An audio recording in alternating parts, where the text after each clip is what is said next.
Good afternoon. Welcome to episode 6 of Final Forem Resurrected. Today's episode is titled Grace and Surrender with Letting Go in parentheses. This is a podcast dedicated to helping everyone uncover their true selves by removing everything their societies placed on top of them, while discovering the true essence of God by removing the religions that we have collectively placed on top of Him. And the process is the same for both. Here's a disclaimer that I am going to add going forward.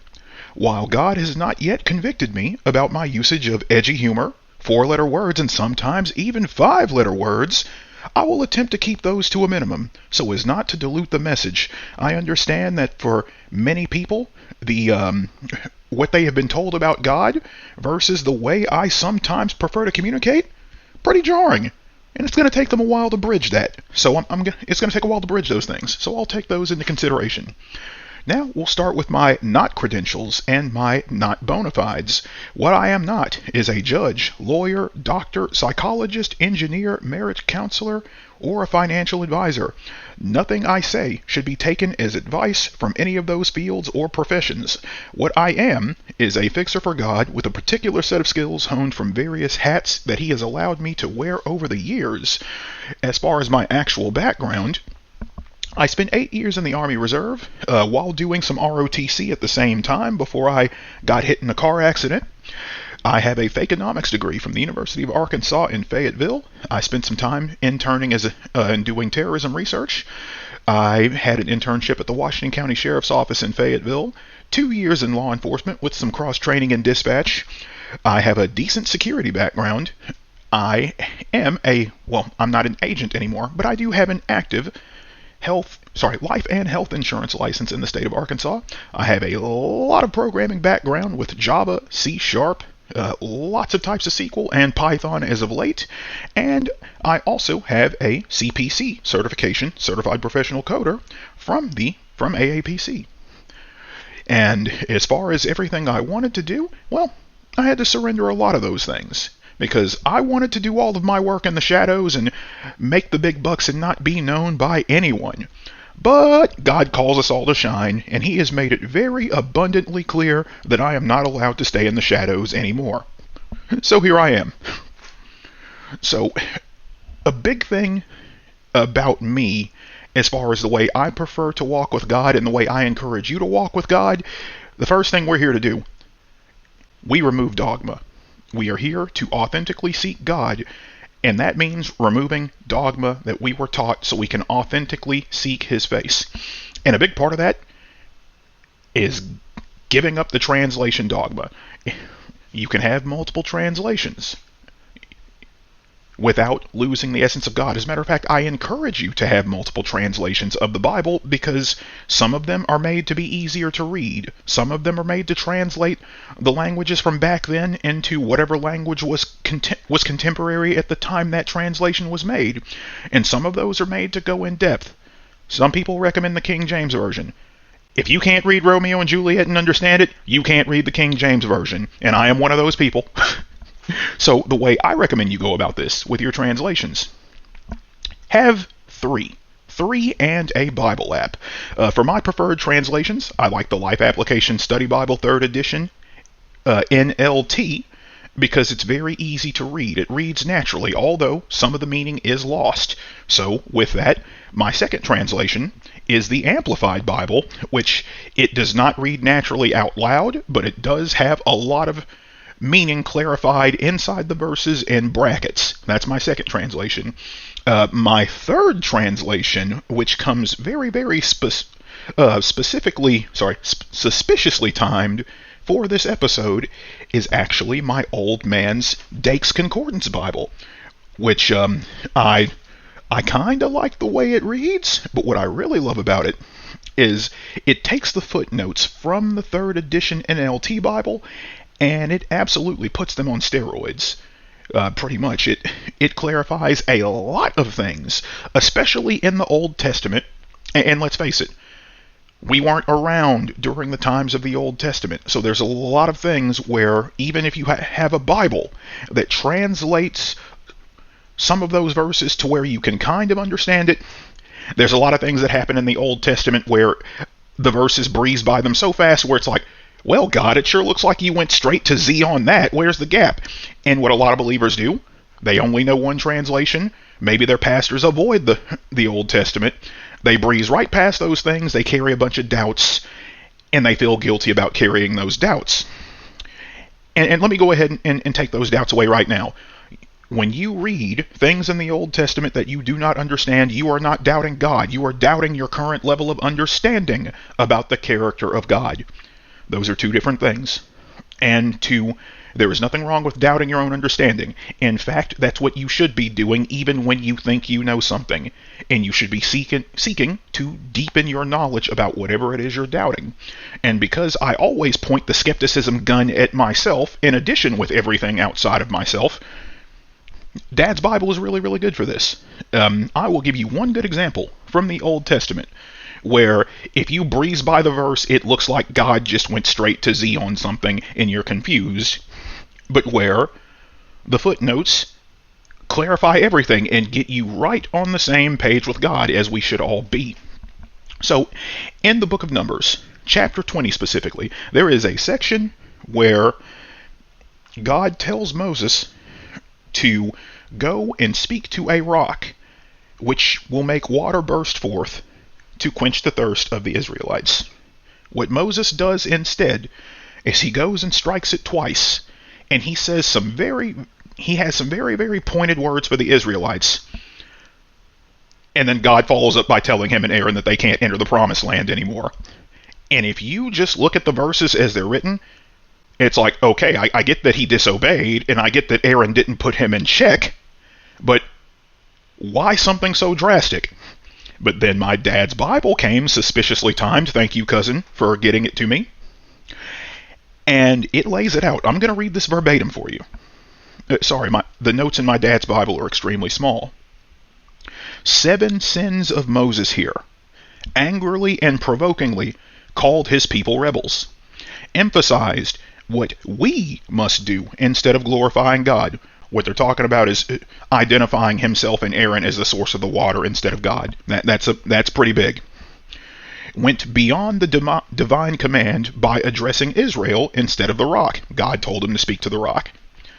Definitely transgressed the command by failing to speak to the rock. Okay? He smote the rock twice in anger, which did make the water burst forth.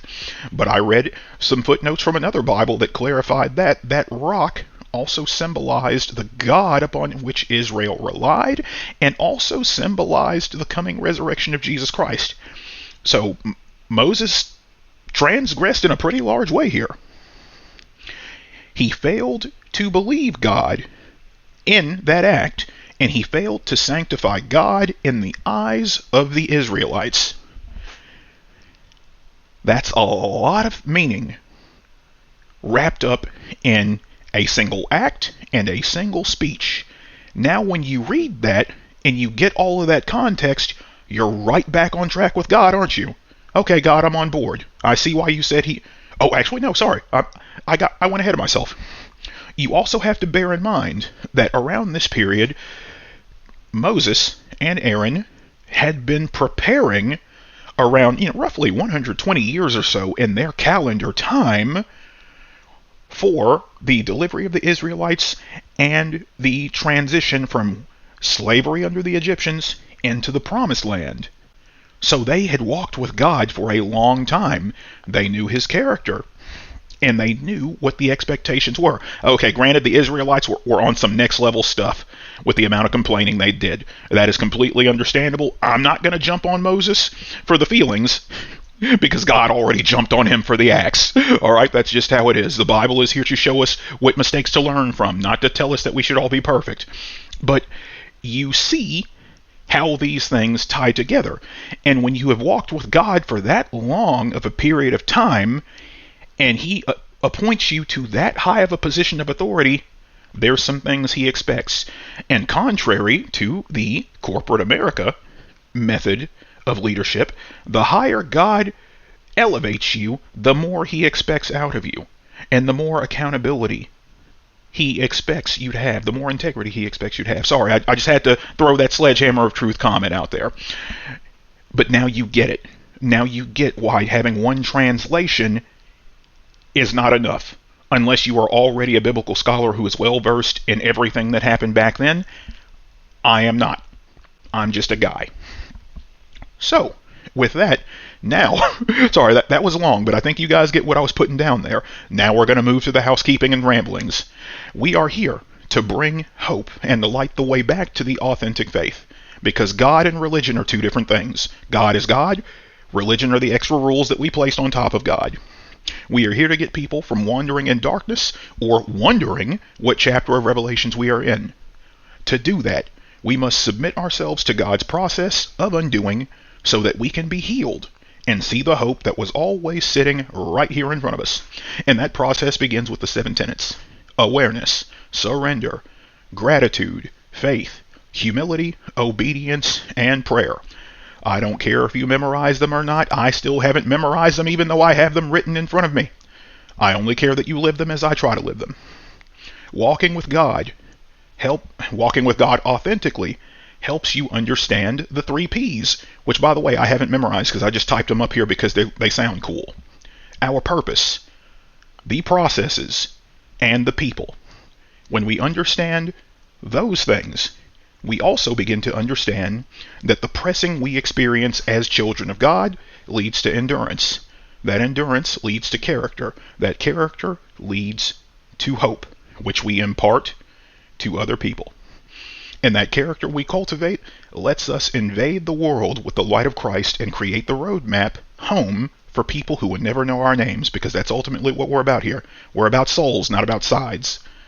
And together, we prove, not will prove, we prove that God has never changed and he still moves and acts and is faithful in the modern day. So with that, we're going to move further into the housekeeping. The reason this episode took so long, I'm taking an alternative approach. You go on YouTube, you go on Spotify, you go on TikTok, it's all about raw productivity. And personally, when you try to force productivity, you turn something into a job. And while this may technically kind of sort of be a job, I'm not going to treat it like one. Because when you try to force messages, you end up shoehorning in a lot of things that don't belong, and you end up burning yourself out. Creativity flows from having rest and margin, and rest is our inheritance in Christ. So with that, I'm going to admit to some things about episode 5. I made a mistake in episode 5 when we were talking about the biblical examples of narcissism. One of the people, the name I said was Korath, who tried to come against Moses and tried to elevate himself to a higher level of authority and ended up being swallowed up by the earth. His name was not Korath. Oh, sorry, Koharth. That's what I said. His name was Korah.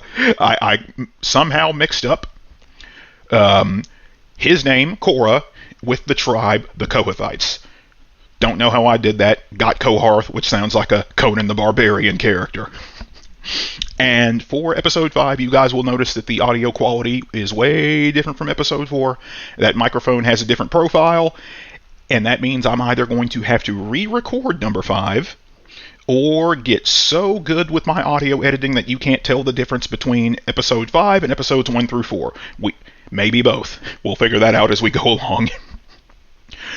And some other things that made this episode take as long as it did were just lots of little things that happened that I surrendered to, which is the theme of this episode. Just let things happen as they went, acting as God instructed me. And all of those things, I'm going to say it now, they wound up making this episode all the better, because there are actual testimonies and examples built up over the week that are going to play into this lesson. Heck, one of them, as far as like surrendering and grace and finding flow, I ended up let's just say this. One day I ended up walking out of the gym. Instead of rushing out of there like I used to do in old seasons, I slowed down a little bit and decided to talk to one specific person. That person already knows about the podcast. When I talked to her, she was like, hey, have you talked to this other person? They actually used to do podcasts, and they have all this extra equipment laying around and whatnot. Maybe you could use that. And I go, oh, okay. And then, I walked out of the gym. I filed it away but forgot about it because I started doing other stuff God wanted me to do. And then one time I sent a text to check up on the person. I didn't even remember the podcast equipment at that time. And then he brought it up, completely unsolicited. This is how you know God is flowing with you and giving you grace and giving you layups. He asked about the podcast, offered the equipment. That stuff will be coming later on, and that led to some extra developments and other conversations which could play into this lesson, but I'm going to save those for another time, because the other developments, I don't want to try to force those into the current situation. That's the other thing. You learn to wait on God's timing instead of trying to react to everything that happens in front of you, whether it's good or whether it's bad. Some things you do just wait for. All right, so now, how do we bridge the previous lesson, dealing with narcissism and spirits of pride? How do we bridge that to grace and surrender? Pretty much letting go. Well, I will tell you, this is a very rough bridge, but right now in my life, on this side of this recording, because you guys can't see me, there are 4 miracles in progress that look like battles from the outside. And in all 4 of these battles, I am dealing with institutions from various little subgroups. And in dealing with these institutions, there are various commonalities. No, not every one of these institutions have people that are ruled by spirits of pride. Some of them, the key figures that I am dealing with, that God is helping me deal with, are ultimately led by spirits of pride. But instead of treating everyone as enemies all the time, I kind of come from an angle of just seeing what happens and playing and flowing, and then acting as God prompts me to act and waiting when God calls me to wait.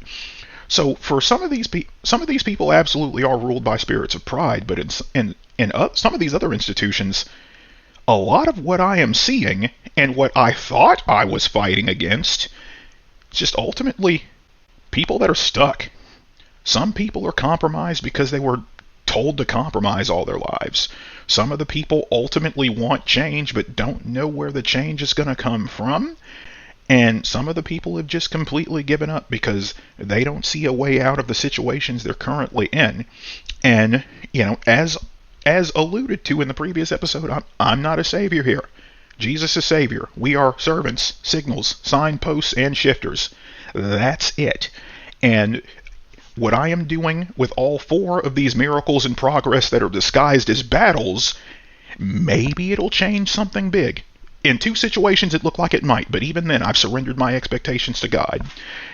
But in at least 3 of them, it looks like God is setting the stage for some changes that will come later, whether I am still engaged in these miracles, or whether I move on after getting what I thought my desired outcome was, leaving the documentation that I have behind for these people to create the changes that I prayed for.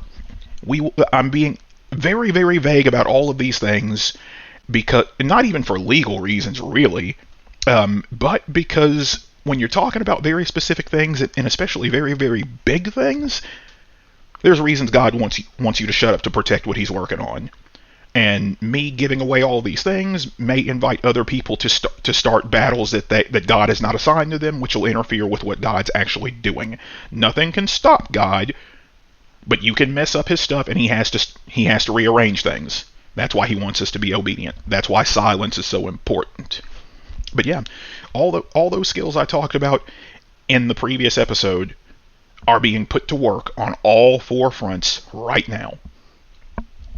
So, you will find that in the process of doing what I told you in episode 5, trying to look at institutions, trying to psychologically profile people to figure out who is doing what role they're playing, who they're interacting with, how their networks are formed, and ultimately what actions they are driving, eventually you do learn to let go of the need to predict things. This will come back later in the lesson, but this is something I've had to learn, especially, well, I'm already in a new season, but in the last season, I had to learn to let go of the thing I prided myself on, which was the ability to predict people. Yes, I still use the same skills. Yes, I will engage in human logic from time to time, because there are some things, they have a purpose. But those things all take a setback to God's processes there. And with all of these miracles, where they started off as battles in the previous season, I'd go in, I'd apply my skill set, and I'd think I could predict what was going to happen next. And for a while, God would let me get some things right. But in every single situation, whether I interpreted some things as good or interpreted some things as bad, God would throw me some curveballs. And in every single one of these situations, I got to the point where I had to throw my hands up. God, I have no idea what the hell is going to happen next. I am at the end of my rope.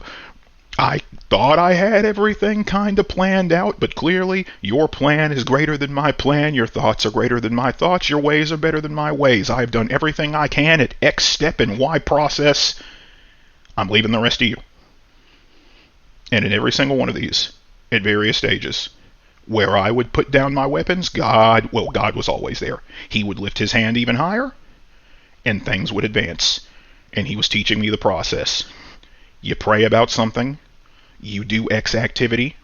When you reach your limit, you've already prayed about it, but you lay it down, you pray again, you surrender your thoughts about the outcome and the order of events and the people involved, and even, the ultimate end you expect, and then you let him work his magic. And that's how this works.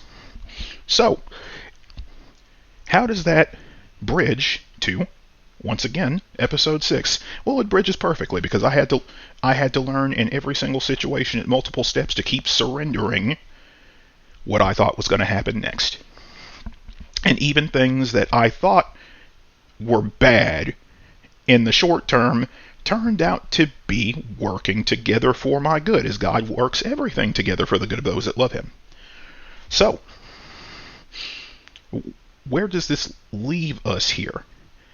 Working with that process and learning how to surrender gives us, as his children, the one superpower that we actually should be focused on: the endurance, the persistence, the ability to keep showing up long after everyone else has packed up. And then as God accumulates victories through us, we can encourage other people to do the same. So, the short version of what you can expect to learn in this lesson on grace, surrender, and letting go. Well, letting go is the same thing as surrender. But the short version is most people... Sorry, I read the wrong note. I have too many notes here. The short version for this lesson: when you walk far enough that empathy and compassion have become your companions, discernment and humility gradually become second nature. You walk even further than that and learn how to apply them, and eventually you get grace and surrender. Those things become daily habits that strengthen you for the road ahead. Your humility that you have cultivated allows you to acknowledge that you have never walked alone, and that lets you surrender yourself to God's will, and letting go of everything you thought you were in the process, and giving yourself the same grace that God gives you. That is the short version for this lesson. For the people where that's all they need, go forth and conquer. For everyone else, you all know by now that I like to take the long way, because there's so much more wrapped up in this, and we are going to uncover it. So, where do we begin? I will tell you this: grace goes first because God goes before you in all things. But what is grace? Grace is the unmerited favor, grace as defined at various places in the Bible is unmerited favor, love, and kindness that God shows to humanity, especially through the gift of salvation and forgiveness in Jesus Christ. That's one definition. The other definition, depending on the Greek or Hebrew words used, is a favor done without expecting a return. Honestly, both of those apply to God's character in all things and at all times, and you will find that in various seasons, in various moments in your life, whatever He has called you to do, He has very much gone before you. You just have to pray first and go slow enough to see where He is trying to lead you. So that's the grace. What about the surrender? The biblical definition of surrender is voluntary submission of one's will, desires, and control to God's authority and sovereign plan. Both of those things work together. Both of those things work together. So, downstream from the humility you have cultivated is the greatest act of worship and an ongoing lifestyle choice. That lifestyle choice is surrender in your obedience, letting go of your control and trusting God's wisdom, especially when you do not understand the full roadmap, and you never will, comes this knowledge. You have to understand that obedience and surrender look foolish to everyone from the outside, but those two things that look foolish by all human logic cultivate amazing results over time. As a biblical example, does it make sense to walk around the walls of Jericho for 7 days and then shout and then expect the walls to fall? No, it does not.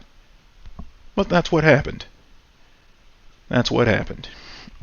In this process of letting go, in this lifestyle of letting go, day to day, moment to moment, taking responsibility and acting in that responsibility and then letting go once you reach your limit, that lets God mold you into the image of Christ. And that letting go is ultimately for your good, not just because it improves outcomes beyond what you thought were possible, but because of the opposite. Refusing to let things go just prolongs your suffering. We have a good example in the Old Testament in the book of Numbers. The generation of Israelites who refused to let go of Egypt to get something better wound up wandering in the wilderness for 40 years. There might be some battle that you are holding on to, that you're trying to fight with all your strength, when you know by now that you have never walked alone, but you're still fighting like you are walking alone, that could go your way. Or not even necessarily your way, but God's way, and therefore your way, if you just let go at certain points, instead of trying to retaliate and react to every single thing and at every single moment. So, like I said, in this process, you have to give yourself grace. Because we subconsciously attach ourselves to a lot of things, both good and bad, without ever realizing it, because many times we are wounded, and even beyond wounds, we do it from habit, because that is what we have been taught. So, we have to start praying to God to bring these things up that we're attaching to without realizing it. And for those of you who are specifically sealed by God for specific purposes, surrender is going to become second nature for you real fast once the appropriate time comes. Because there will come a time where He will not let you move forward in anything at all until you do. I cannot sugarcoat that. That's how it's going to go. All right, for my testimony here, honestly, you will find that various seasons, especially your silent season, there's a period of time where you can definitely say that you acknowledged it, but you may find that it goes back a period of years. But within this period, for me, there was a 6-week period of joblessness where there was nothing but stress and near heart attacks where I was still trying to handle everything myself, and all the anger and all the hatred and all the rage I thought that I was using to win every single battle that came before finally had to give way to something else. In the middle of that, I ended up pretty much surrendering to God one day before it looked like I was about to lose everything, and that resulted in a reversal of a decision, not a court decision. Just got to clarify that. That ended up in reversing a decision that absolutely started to reverse the course that I thought I was on.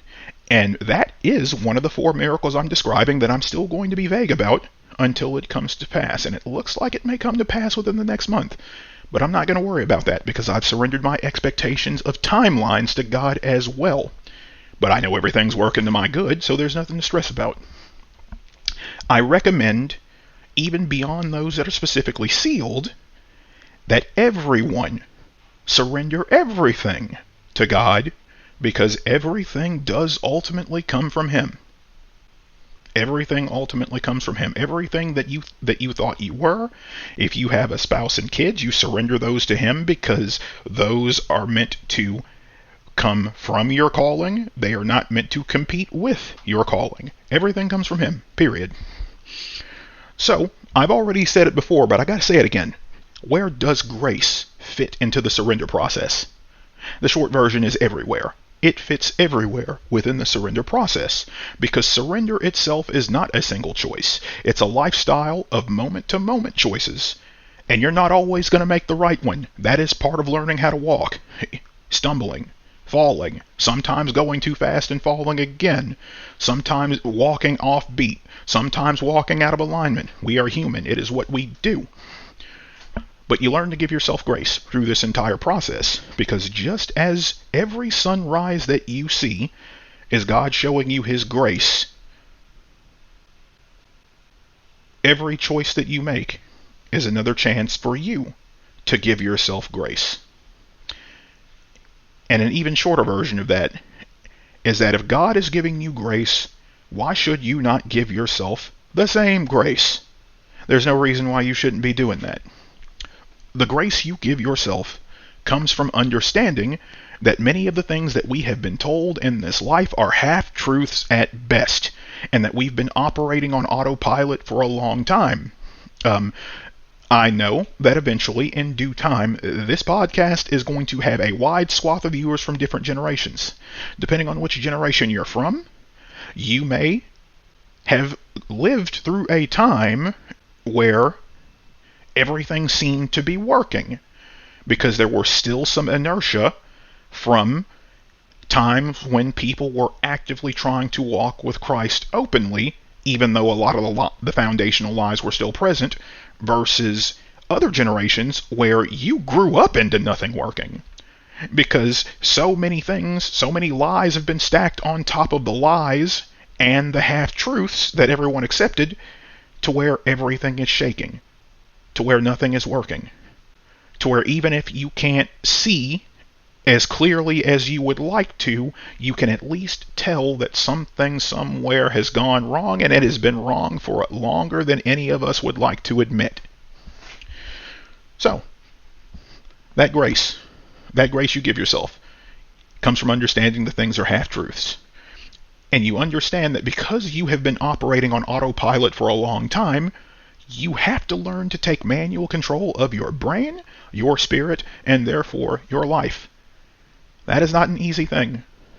It is like I said, a series of moment-by-moment choices. Very, very small shifts, some of which you will not notice until you take the time to sit down and reflect. That's how this goes. That's not going to happen overnight. With learning how to live with more intention through the act of surrender and several deliberate choices, you got to understand that those mistakes are eventually going to happen.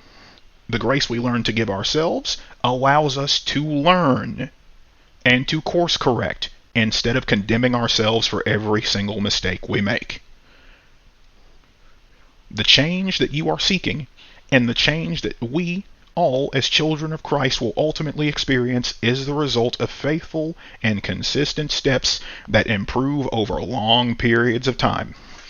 And as And as others begin to learn from your example, you begin to show them the same grace as they learn from your example, because you will eventually come to a point where you become an example for others, and you know how long it took you. Sorry, you will know how long it took you to get to where you currently are in that situation.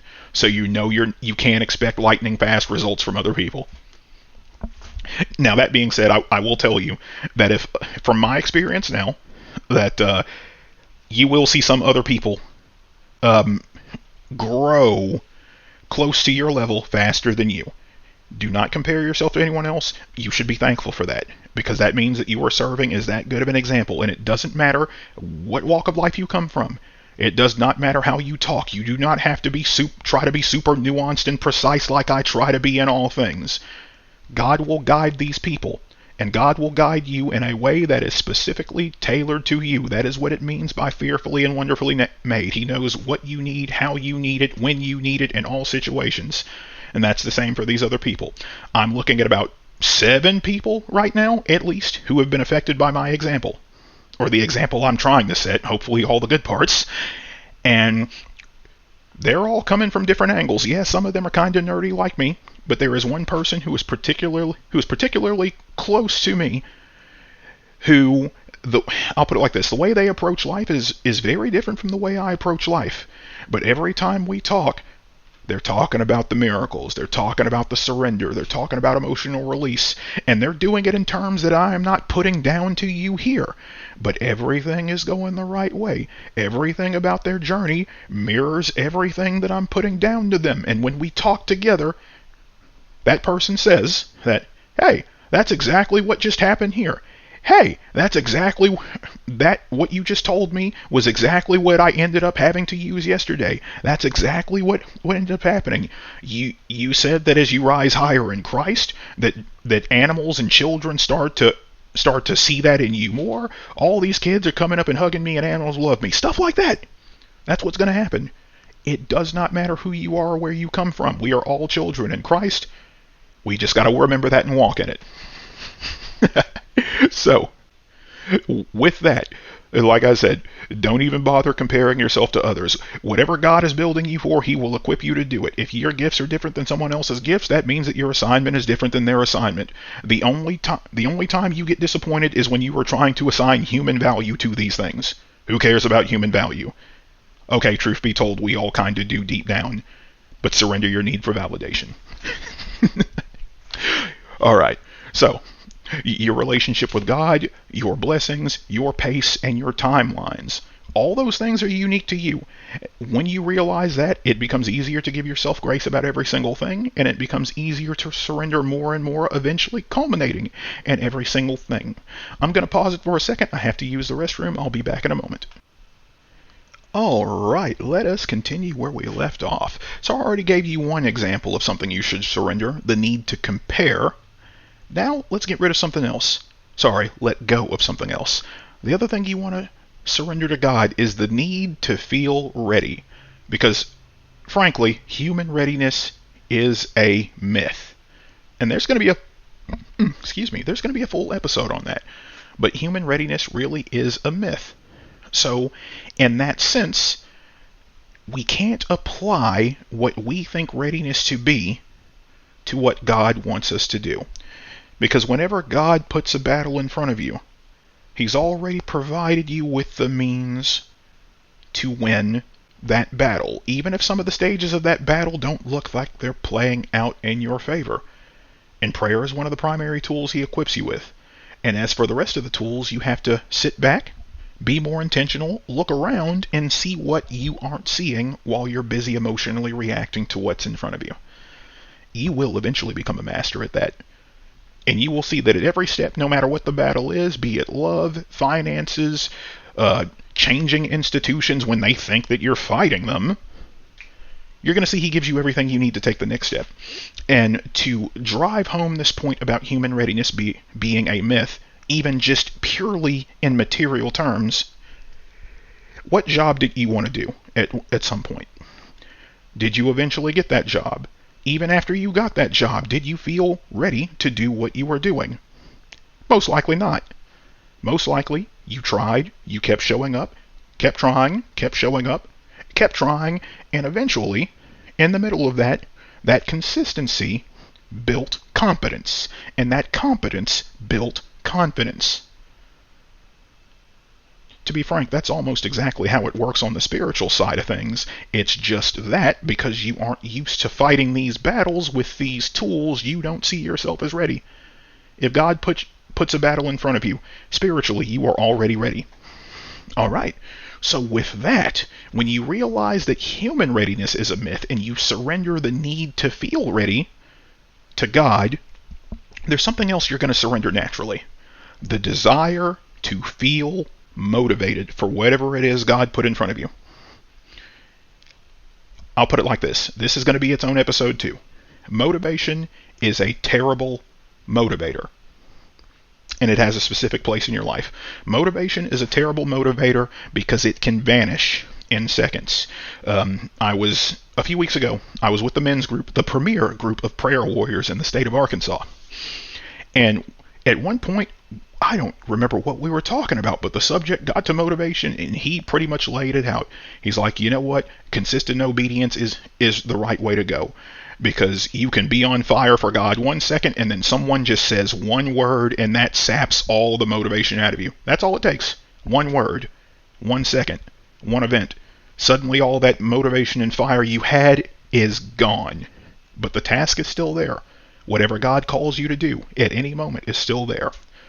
So, it's not that you can't have motivation, it's that you can't give it authority in your life. You can't let it lead you. Yeah, sure, when you start something new, motivation will be that initial jump start, maybe. After that, motivation's place is extra fuel. That extra fuel to keep you going for the long haul. You don't use it until you get to the point where you are tired. And you use it to push just a little bit farther out for that endurance, and then you reach that limit. You surrender it to God, whatever it is, you lay it down, you wait a bit, you watch Him work, you watch Him move obstacles out of your path, and then that gives you the hope because you see God's character, and then you pick it up again the next day. You pick up whatever He's assigned for you to carry the next day, and you keep on going. And that's that process. That's the place for motivation in your life. Fuel. All right. So, what comes next? What comes next after you surrender comparison? After you surrender the need to feel ready? After you surrender your desire to even have motivation? Well, we're in this for the long haul, so we have to learn, as children of God, to surrender our desired outcome and our logic about how events should play out and when certain things should happen. Now, this part's hard because we all try to use human logic in all things. Well, some of us do. Some of us don't. But we have to remember in all things that God's thoughts are not our thoughts, God's ways are not our ways, and even, actually no, just as important as that, He sees the end from the beginning. We already know that He does not call us to do what He has not already equipped us for. He's just expecting us to learn how to partner with Him. And in partnering with Him, He gives us our part, and then there's His part. He clears the path before us, even though it doesn't look like He's cleared the path before us. If you're dealing purely in material terms, you pray, you attack whatever it is you need to attack, you reach the limit, you lay it down, and then this is where you surrender the outcome. Because many times, as I said before, God will allow you to predict certain things just to throw curveballs at you. And believe me, when He is throwing curveballs at you, He's probably also throwing curveballs at the people that in previous seasons you thought you were fighting. Because that's how He works. The reason He does this is because He does not want His children to fall into the illusion of self-reliance. Even if you are great at predicting things, if you go in expecting to be able to predict things all the time, and every time it works out, you start to think that you don't need God. You start to believe your own redacted by HR. And he doesn't want you to do that, because then that becomes pride, and you start setting yourself up for the worst defeats possible. All right. So after you surrendered your outcomes, after you surrendered your logic about how events proceed, that's when you make space for him to do all sorts of crazy stuff. And all of those 4 miracles that will remain vague until their appointed time, every time I've surrendered the outcome, something may happen immediately after that makes it look like things aren't going to go the way that I want. But after that, a whole bunch of magic reversals come. All of these things look like they're playing out not just to my good, but for the good of all the people that are involved, because I let God handle it. And many times, in the middle of these events, you will experience delays. This is how it goes. You will experience delays. If you are not anchored in your identity as a child of God, if you are not anchored or aware of God's character, where you see that delays are usually heavenly proceedings playing out and protecting you so that God can make room for something else better to come later down the line, you start to get mad. And that's why it's important to understand that you're a child of God first, because guess what? Every time we get delayed, we're all still thinking that we're fighting physical battles, when in reality we are fighting spiritual battles with physical tools. Delays just make you mad. When you realize it's the other way around, everything spiritual first, material second, delays aren't that bad anymore. And almost every delay I've experienced with every other event in the past few years, past few months, it's always worked out. It has always worked out some way, somehow. All right. So, and with the delays, with surrendering outcomes and your logic about the order of events, and understanding that delays are part of this process, you also have to face the other part that hits our egos. Outright rejections. Not getting that person you thought you loved, or watching that person walk away, or not getting that job you wanted. Well, I'll put it like this. Even if you are a seasoned believer, these things still hurt, because hurt, in a way, has its place. And even beyond that, if you've been hurt a lot, your ego's probably built its own identity around that hurt, and you have to learn to with surrendering your desired outcomes, these rejections start to hurt less, because after a while, you start to see that God's rejections, usually protection, many times protecting you from things that you cannot see, because he sees the end from the beginning. Here's a good testimony example. So, back in the period I mentioned earlier, well, actually, even around that period, where it was just like several weeks that's the 6 weeks of joblessness. It was actually several months. At the beginning of that period, when I lost one of the jobs, the first thing I started going to was all the backup plans I had. And if you actually know me in real life, you know how many backup plans I had. They didn't go from A to B, it went from A to like G. Started going through all the backup plans one by one. All of them failed within 48 hours, when usually one of them would work. But in those backup plans were partnerships that I was slowly working on or thinking about jumping into. All of those people and all of those partnerships were completely silent. And it felt like death. And in a way it was death, because the ego was dying while my bank account was also dying. Later on, a few months later, sometime after I surrendered, God brought those partnerships back into my awareness to show me why nothing happened. On all of those fronts, there was either a very, very large character flaw with the person I was thinking I would partner with, or there was a whole bunch of really weird, funny business going on where the partnership would have failed immediately after I joined. Every single time. So that's something you need to keep in mind. And it's hard if you're in the period where you're basically doing job application after job application and getting rejected. But many times God keeps shutting the doors because he's waiting for you to walk to the right one. And you have to stop and pray so that he walks you to the right one. And accept that many times it won't be something you're familiar with. I have changed career fields 6 times.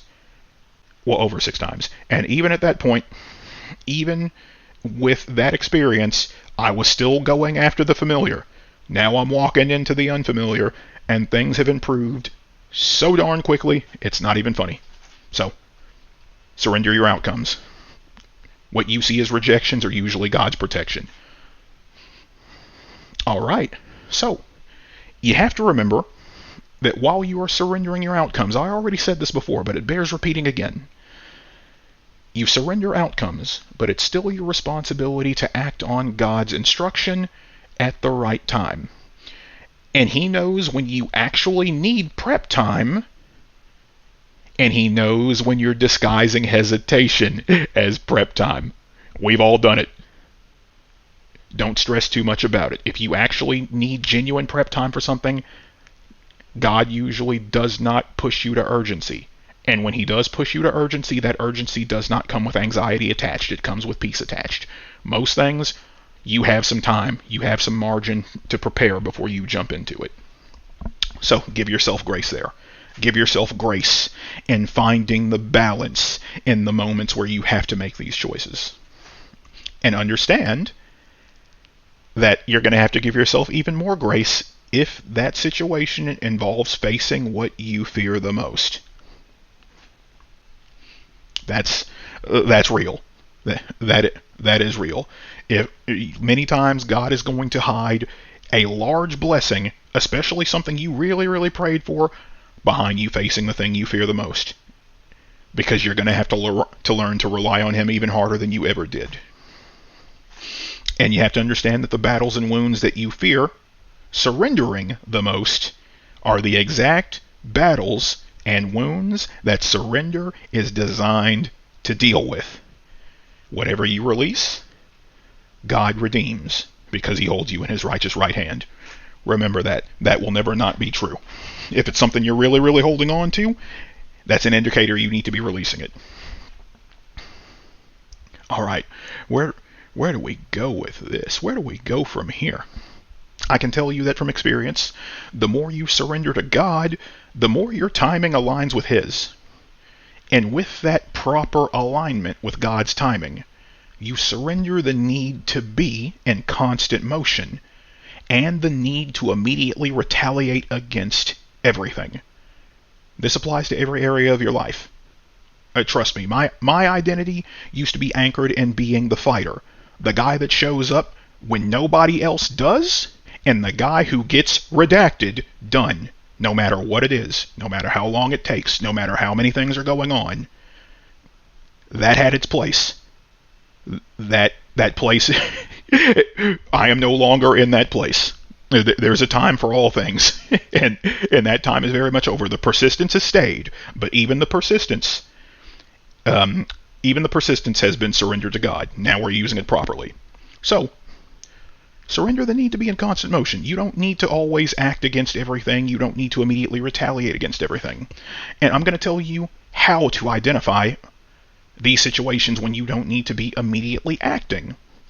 And part of this comes from decluttering all the noise in your life so that your body isn't constantly shooting anxiety signals at you, so that you can identify the other signals your body is shooting at you. When you are still enough, and then you suddenly face one of these situations where you can make the choice to immediately act or to wait, you're going to get a pull in your stomach when something that appears to be bad happens. And just before you decide to take action, that pull in your stomach is usually telling you to wait. That's usually what that means. Whenever you're about to think about doing something and that pull in your stomach that feels like a sinking feeling begins, that's usually when it's telling you to wait. If you aren't still enough, that's probably happening so many times and you're brushing past it, and then you're watching things get worse and not knowing why they're getting worse. In those moments, you surrender to God's timing, you wait. Sometimes these things involve waiting a few seconds, a few minutes. Sometimes it's waiting a couple of days. That creates the space for God to move. And usually your outcomes are going to improve. Do this often enough, and you eventually learn to hold tension between your obedience and God's fulfillment. When I say that, I know it kind of sounds vague. I'm talking about larger things where something big looks like it's about to like something happens to you that you think is bad, and it's a pretty big battle. You get that sinking feeling in your stomach. Wait. Sometimes waiting another day, even after you've already made a specific move, is all you need to do. You're going to feel that tension because you're going to want to act immediately, and your ego is going to tell you by not acting immediately you've messed up somehow. Ignore that voice. Usually waiting one more day, sometimes 2 days, you're going to see God make a move that you never could have made by yourself. Okay. With surrendering all of these things you've surrendered so far, the need to be ready, the need to compare, the need to have specific outcomes, the need to involve human logic in the order of events, and ultimately the outcome, you eventually learn to surrender the need for closure. This is hard. Humans want closure. We've been designed to want closure for many things. But you will find that when God walks you out of someone's life, or walks you out of a toxic place or a toxic institution, or walks people out of your life or clear space, you want to get the last word. But most of those things end up getting resolved without you doing anything, and without you hearing anything. Sometimes God will give you information about what happened to that person that hurt you, or that institution that was up to some shady crap that he walked you out of. Many times you're not going to hear about it. You got to be okay with that. As long as he has delivered you from that, he has delivered you from that, and you got to learn to be okay with it. But surrendering the need for closure is extremely important, especially when you're dealing with toxic relationships. Because a lot of times, God's going to walk you out of their life, or he's going to walk you out of their life. He's going to tell you to close that door without drama, and you got to let it happen. Because you trying to have the last word usually just makes things worse, and it prolongs whatever cycle you're trapped in. You got to understand, real life isn't like TV, where someone stands still for 5 minutes while you perfectly tell them off about everything they've done wrong to you. It doesn't work that way, usually. Alright. And you got to understand that constant impulsive engagement keeps the door open for even more cycles, for even more drama, and for even more trauma. The way you handle these situations, for the most part, you pray about whoever that person or that institution is from afar. You forgive them, you forgive yourself, you let God handle the closure. Sometimes he will actually bring them back later to allow for closure, but that is rare. When these people pop back up in your life, usually at very, very suspicious times, pray to God about why they're there. Sometimes it's so he can show them how you've changed before you say goodbye for the last time. Sometimes it's because they've actually learned. Many people will pretend to have learned, but they're just trying to pull you back into old cycles. But keep track of that. If God walks you out of someone's life, and you thought you closed the door, and you've started to choose peace, and you've started to choose healing, and your life starts getting better, and then these people pop back up right as you started to choose peace, that might be a red flag. Pray about what to do before you take action. And you got to understand in this process, when you're walking away from these people and surrendering your need for closure, that when you consistently choose healing in the midst of this, some people will react negatively. And some of those people will just start blatantly mocking God, even if they talked positively about God before. Those are indicators. And you do not try to correct them in the moment.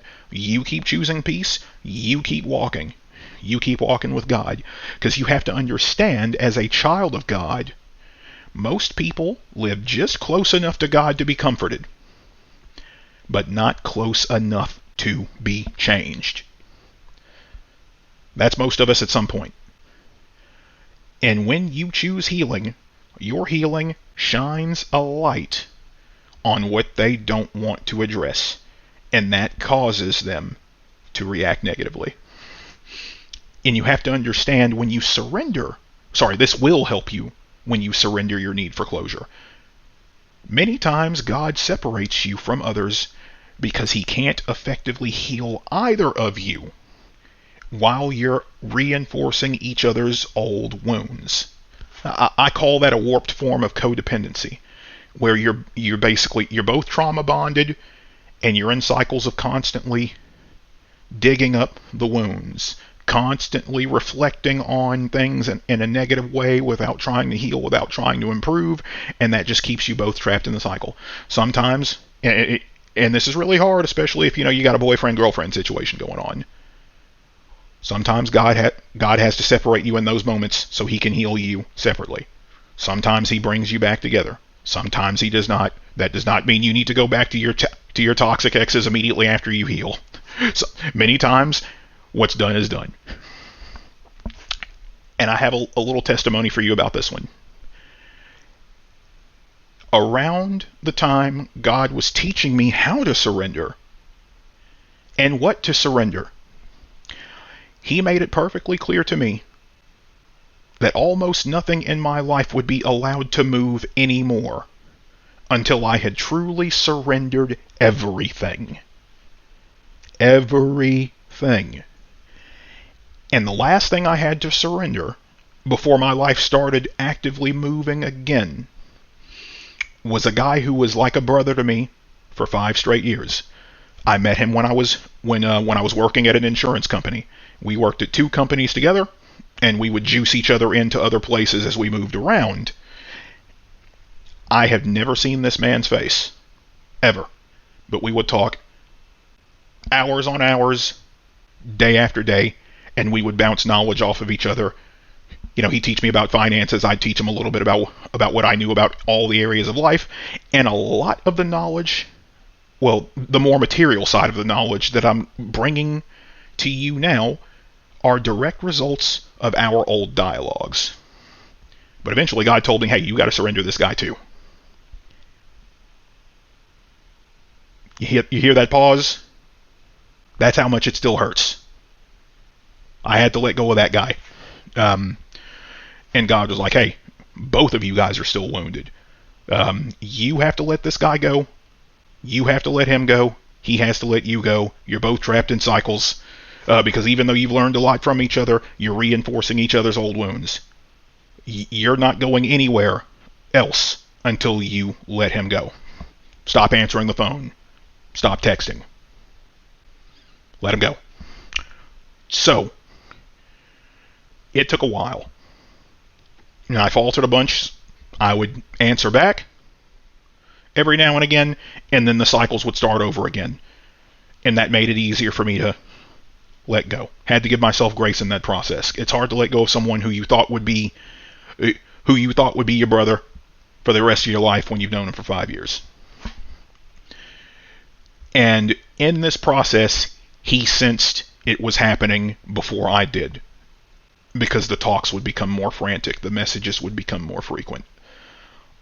But eventually, I pretty much went, at the time when I completely closed the door and I was learning about surrendering the need for closure, I did pray to God, hey, look, I've let him go, but I at least want to let him know what's up. When this, I'm still not going to call him, still not going to answer for the most part. If you are giving me permission to close the door on this guy permanently, if you are giving me permission to handle the last part of this process, have him call me at the weirdest possible time that he has never called me at before. Same day. Dude called. I released him. Hardest thing I'd ever had to do. Harder than fighting any institution. Harder, probably harder than anything I'll ever have to do in this life at all. But I had to let him go. And when I let him go, I was under the impression that at some point he would be allowed to come back. And I sent him a text telling him that I was pretty sure he would be able to come back. God let me heal for a few more weeks, and then kept sending me messages from all sorts of places, completely unsolicited.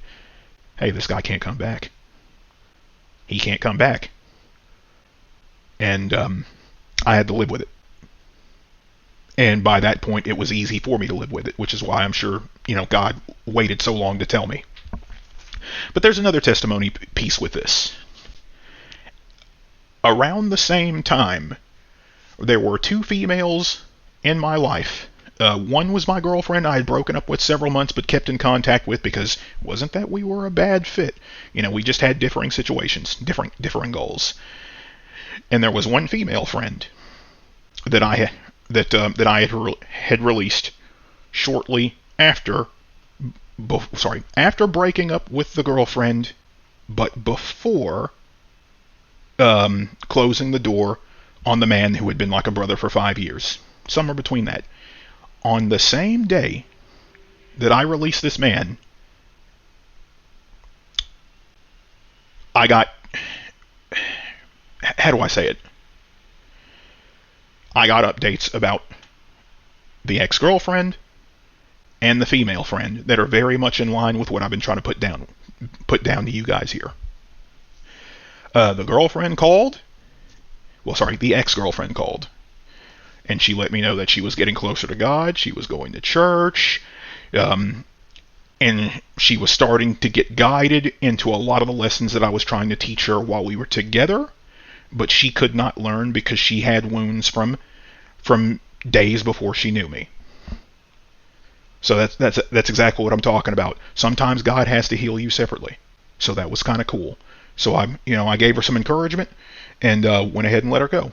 Now for the female friend that I'd known for a while, this girl pretty much...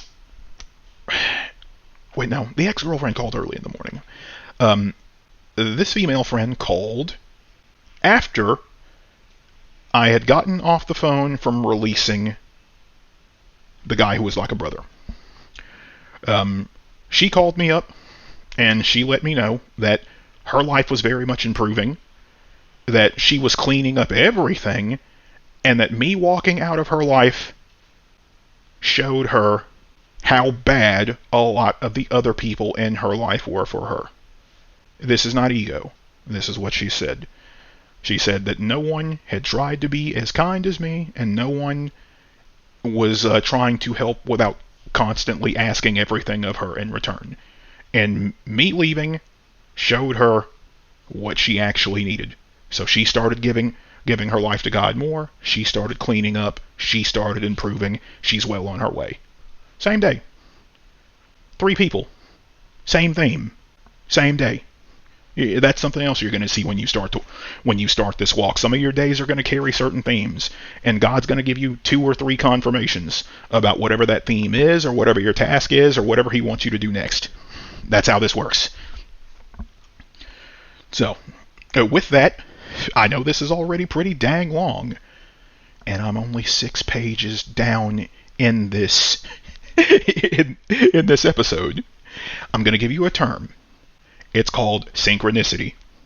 The short definition that I just made up is meaningful coincidences that are very, very specifically timed. You're going to start to catch a lot of these the closer you walk with God.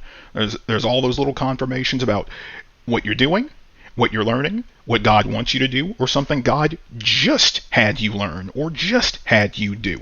Those little things are going to come in packages specifically tailored to how you learn your spirit, the way you move, and they are only going to make sense to you. You tell anyone about any single one of those things, you're going to come off as insane. But you start writing them down and you lay them out enough, everyone else can see the roadmap. But some people aren't meant to see your roadmap, so don't worry about that. Write them down, keep them, log them away. Synchronicities. Okay. When you surrender individuals, you also surrender the desire to be validated and the desire to be understood. Note that I said desires and not needs. You don't need to be validated. Your body tells you need to be validated. Society tells you need to be validated, but you really don't. And to be understood, yeah, it helps. But God doesn't necessarily call us to be understood when he assigns us to certain things. He calls us to obey. Because like I said, with validation and the desire to be understood, you have to remember that obedience usually looks foolish at first before you start seeing great results. And part of the reason for that is because God is trying to cultivate faith, and he's trying to show you that in being obedient, you are not meant to be common. If doing common things led to success, led to fulfillment, led to peace, everyone around you who was doing every single thing they have always been told that every single time would be peaceful and successful, wouldn't they? But they're not. Everyone's miserable. Various statistics that I will not mention at this time are all going up across the board. So we're just going to keep it moving. Surrender the need to be validated. Surrender the need to be understood. Because the only one that needs to validate you or truly understand you at the deepest level is the one who created you. And other people that are meant to understand you will understand you at their appointed time. You just keep going. For those who are marked by a very, very specific seal, I will tell you this. God allows misunderstanding as protection, because his assignment for you, in particular, requires complete and total obedience. No, you're not going to start there, but you're going to learn it. And because of that, he will allow those understandings as protection to lead you to lead you to a place where you no longer need validation. You will still want it because you are human, but by the time he is done, the desire to be validated, the desire to be understood, they're not going to be anywhere near leading. He will let some people see what you carry at various times in your life so that you can look back to when you were unaware to see what he was building in you the whole time. But you got to understand that most people will be allowed, and sometimes made, to overlook you so that you only seek validation from the one that matters. Now, we're going to get even deeper. With surrendering validation and the desire to be understood comes surrendering the impulse to explain what you are doing. There are several reasons behind this, but I'm going to save those for another lesson. God does not always want secrecy, but there are some things he wants you to shut up about until their appointed time. And he's going to train you to know what those things are and when to talk about them and who to talk about them with. There are some miracles that are meant to become testimony, but you ruin those miracles in progress if you reveal them too soon. And there are some spiritual mechanics about this, regarding this, which will be their own episode. But to make it short, if you constantly blab about things God wants you to shut up about, especially very large things in progress, you invite doubt, you invite envy, you invite sabotage, you give free intelligence to the enemy. He can't hear what you're thinking, but he can hear what you say. So learn to be silent. And with this, there comes another reason. Covenant blessings, which are always large, take a long time to form due to the amount of things God is orchestrating. People, places, times, events, hearts. Those things take time. God can just snap his fingers and give you something, but he's a relational God. A lot of the covenant blessings he wants to give you are tied with orchestrating lots of things for lots of other people in their journey with God, even those who are resisting him. So you got to learn to keep your mouth shut and trust him to fulfill his promises. You just be faithful and obedient consistently over time. Not perfect. Consistent. Like I said, you don't have to be perfect. You especially don't have to be perfect early on. But once you reach a certain level, God will start to hold you accountable. And that thing I told you about that feeling you get in your stomach when you're about to say something or do something you shouldn't do, that's going to be a real key indicator. You don't need to understand everything I'm saying. You don't have to use fancy words. You don't have to try to be precise about everything. Your intuition is going to be sharpened to let you know. All right. And with this, surrendering the need to be understood comes the need to be loud. I know. Most people equate power and authority with being loud, and people equate faith with being loud. Don't get me wrong, loud faith has its place usually in the church when you're worshiping with other people. But many times, the most powerful type of faith is the quiet, consistent, obedient faith.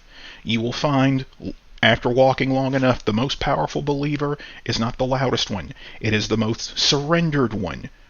So giving away free info because you want to be loud and you want to be proud, you're inviting more danger than you think. There's times to be loud, there's time to be quiet. Many times being quiet or being strategic at the very least is the right way to go.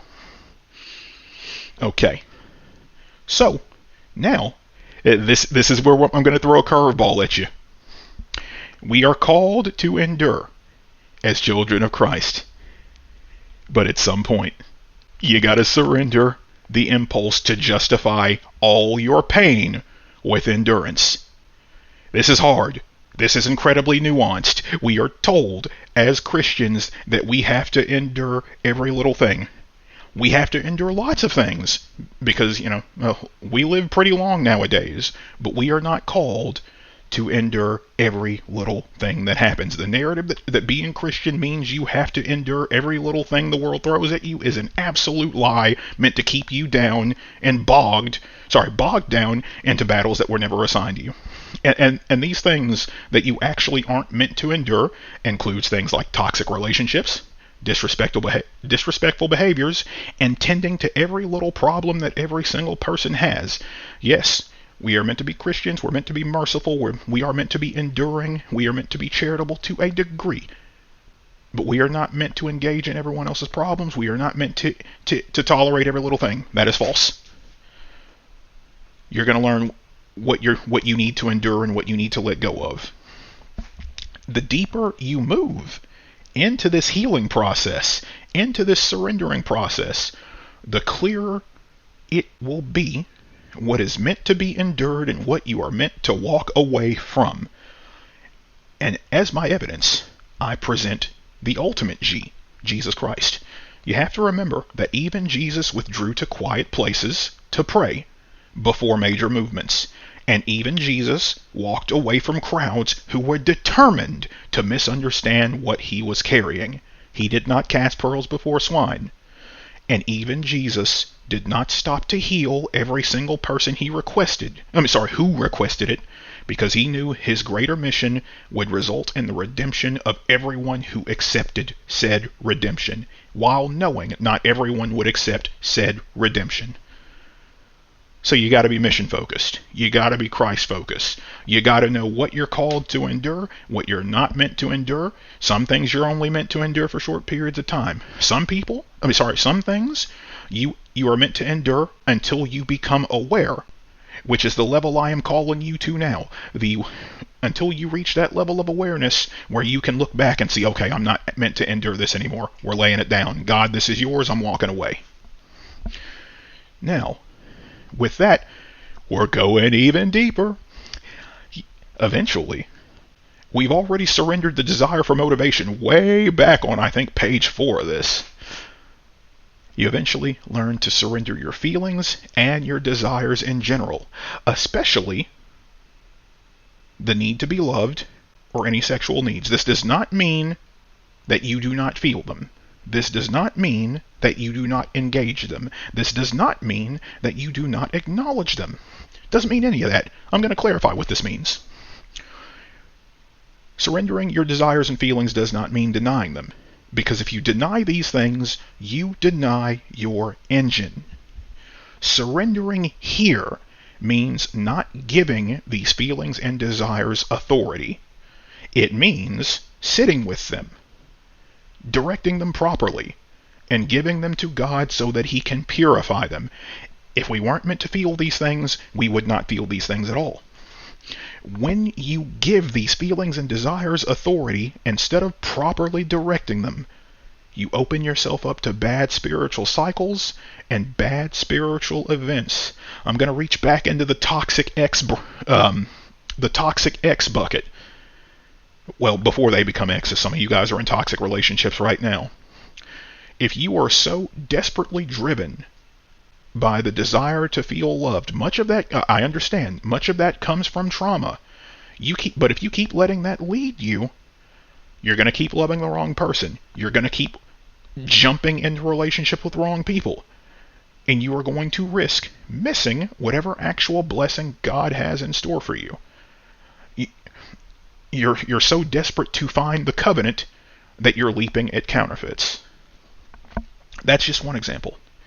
If you let your anger lead you, you either hurt people who don't deserve it, or you hastily turn to courses of action that you are not meant to take. Hell, sometimes God might want you to take a certain course of action, but if you let your anger lead and you take it too quickly, you move without divine covering. You're out of alignment with His timing. You forfeit His protection because He wanted you to take a course of action at a later period of time, but you wanted to move now. You acted on impulse. I'm gonna come back here and for a second. Anger is not bad. I will tell you that almost every society on the globe says that anger is bad. And there's multiple reasons for that. But if anger was bad, period, we would not feel it. Anger, misdirected, used at the wrong time, used in hatred, is bad. And I know what some of you are probably thinking. Well, aren't anger and hatred the same thing? No. No, they are not. Anger is simply a feeling that indicates something that makes you angry, while hatred is what you get when you let anger warp your judgment. Anger itself, properly directed with love, properly submitted to God, gets things done. And no, I don't mean violence. Anger can get things done. Many people that are doing things they know they should not be doing fear anger, so they want it suppressed, period. Understand that. Alright, so we've touched letting love lead you and letting anger lead you. Let's talk about guilt and shame. As children of God, we tell people to come as they are. That also includes us while we are in the church, as we are trying to move as one body. Guess what? A lot of us are still identifying with our guilt and shame instead of surrendering to God. And in surrendering those things to God, surrendering the things to God that make us feel guilt and shame. If you identify with your guilt or shame instead of letting God address those things, you risk missing blessings He intended to give you when the time comes. God's blessings cannot miss you, but you can miss them while you're trying to hold on to things that He never meant for you to hold on to. Sure, guilt and shame have their place. They're good. They're as indicators of things you need to be preventing and eliminating from your life. Nothing more, nothing less. Feel them, figure out where they come from, release them to God, release the things that make you feel them. So, while we're talking about releasing emotions and desires, there's something else that comes along with this that we also got to talk about. The emotional release process itself and what that looks like. When you start genuinely surrendering these emotions to God, especially, your wounds and your traumas alongside those emotions, you'll see very specific things start to happen. You will find that you randomly feel sudden joy, sudden anger, or have sudden tears fall at random, usually when you're in private, almost always when you're in private. These sensations are actually completely normal, and here's why. These things happening do not mean that something is wrong with you. These things are God bringing your emotions to the surface so that you can feel them, acknowledge them, see them for what they are and where they came from, and release them. You will usually have those emotions tied to very specific memories in your life. Sometimes when you hurt someone, sometimes when you hurt someone else, sometimes when something that seemed really, really bad happened that you could not shake. Many times. And as you get deeper into the process, well, you'll find that God starts with the most obvious things and then moves to more subtle things, because God himself works in layers, very, very deep layers, and eventually you will get down to things that are really, really small and seemingly insignificant that made you feel a certain way that you buried subconsciously. Because we eventually learn to bury things subconsciously just to survive. God's going to bring those up too, so that he can release them. He brings them up, you forgive yourself, you forgive whoever else was involved, and you release them. Sometimes this may result in an impulse to call or reach out and apologize to certain people. I will tell you this when those situations happen. Wait just a little bit. Some of these things are human impulses. Usually forgiving them from afar and forgiving yourself is enough. If that feeling persists for more than like a day or so, yeah, that's usually a good indicator that God wants you to call them or reach out to them. You apologize to them there. You do not expect a good reaction. Remember, we're surrendering outcomes too. However they take it is however they take it. But when you have genuinely repented, as comes naturally in this emotional release process, once you have genuinely repented, that is it. If they want to hold on to it, many times it's understandable, because sometimes we do terrible things to other people. But now the ball is in their court. You have already taken that weight all off of your spirit. You don't worry about how they're taking it from then on. You keep moving. So now, the thing that makes this hard is because a lot of the things we're releasing, we identify with them. Like I said, identifying with guilt and shame. But speaking about identifying with things, you learn to surrender entire identities. This is hard, but this is a natural part of this process. And when I talk about surrendering identities, I mean surrendering what you thought was good about you, surrendering what you thought was bad about you, and surrendering everything that you know is objectively sinful that you are engaging in. This does not come naturally because we don't practice it, but it will become natural and second nature to you in time. You have to remember that you are a child of God first. Everything else about you is incidental according to how he made you.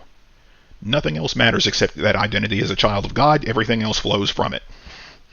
For the identities that you know are good, and I'll list off some examples here: being a helper, being a healer, being a good friend, being charitable, being the mediator. You can't claim to actually own those things, because you don't even own your own soul. Those are simply traits. Give them back to God. Rest in his ownership. And watch the identities you thought were good get multiplied. Because if you try to identify with those things first, good as they may be, those things start to define all of your actions. And sometimes they have a place. That place is not in every part of your life. Because if you see yourself as charitable first, instead of being a child of God first, you feel really good, you give someone something. You feel guilty, you give someone something. You feel ashamed, you give someone something. You feel like you're not doing enough, you give someone something to overcompensate. Suddenly you have nothing left to give. That's what I'm talking about. Same logic as releasing emotions. You don't let these things lead you. You are a child of God first. Everything else flows from it, because he will tell you when to give and when not to give. And he will teach you how to give systematically in a way that doesn't break you. That's what I'm talking about. Rest in his ownership. Now, here's the thing. Now we're going to move to the other side of this pond. When we're talking about releasing identities.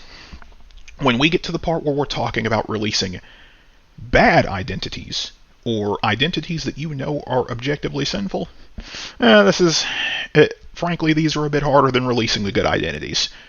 Because they are identities. We have convinced ourselves that they are part of ourselves.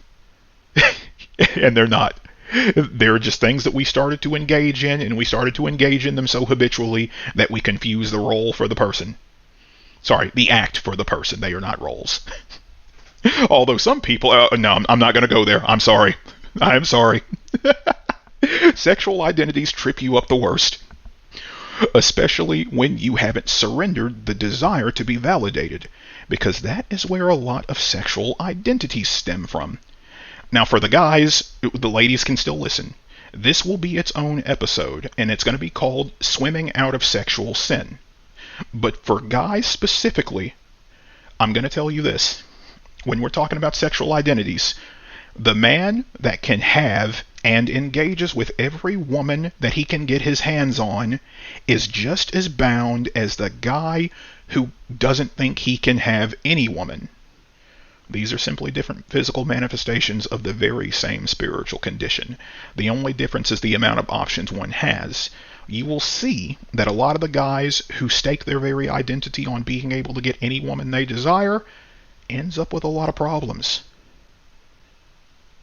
You're just experiencing different physical manifestations than them, and the only thing that makes it hard for you is social validation, especially for guys who are actually committed to being virgins until the appointed time, is that everyone else has a stake in making you play a certain game.